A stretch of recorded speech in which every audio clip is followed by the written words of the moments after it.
नमस्कार मित्रांनो, मी किरण. तुम्हाला खूप साऱ्या शुभेच्छा. तर हा व्हिडिओ थोडा वेगळा आहे. बघा, आपल्या ग्रुपच्या माध्यमातून म्हणजेच निर्यातक्षम केळी उत्पादक शेतकरी ग्रुप, या ग्रुपच्या माध्यमातून आपण वेगवेगळे उपक्रम राबवत असतो. तर शेतकऱ्यांसाठी राबवलेला नवीन उपक्रम म्हणजे शिवार फेरी. तर आपण ही शिवार फेरी प्रत्येक महिन्याच्या 1 तारखेला अरेंज करतो. आज तारीख आहे 31 जानेवारी, उद्या आहे 1 फेब्रुवारी.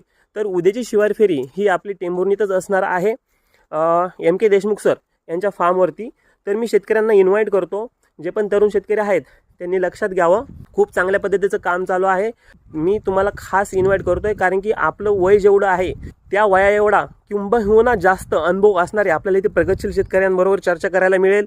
इथे एक्सपोर्ट करणारे लोक असतील, इथे बाकीचे तज्ज्ञ मंडळी असेल. तर मी सगळ्यांना इन्व्हाइट करतोय. इथे तुम्हाला वेगवेगळे केळीचे प्लॉट बघायला भेटतील. त्याच्यानंतर इथे ड्रॅगन फ्रूट आणि आल्याचा एक इंटरक्रॉपिंगचा नवीन प्रयोग केलेला आहे, तोही आपल्याला बघायला भेटेल. त्याच्यानंतर इथे आपल्याला 40 लाख लिटर क्षमतेचं जे पण शेततळ आहे ते बघायला भेटेल, आणि त्याच्यावर फर्टिगेशन आणि इरिगेशन कसं होतं आणि त्यांचं इरिगेशन युनिटही बघायला भेटेल. अधिक इथे खूप आधुनिक आणि अल्प खर्चात आणि खूप चांगलं असं स्लरी युनिट त्यांनी तयार केलेलं आहे. तर तेही आपल्याला बघायला भेटेल, जे अत्यंत फायदेशीर आहे शेतीसाठी. तर मी उद्या येतोय, तुम्ही नक्की या. खूप चांगलं असं डिस्कशन करू, हेल्दी डिस्कशन करूया. चला, तुम्हाला खूप साऱ्या शुभेच्छा. धन्यवाद.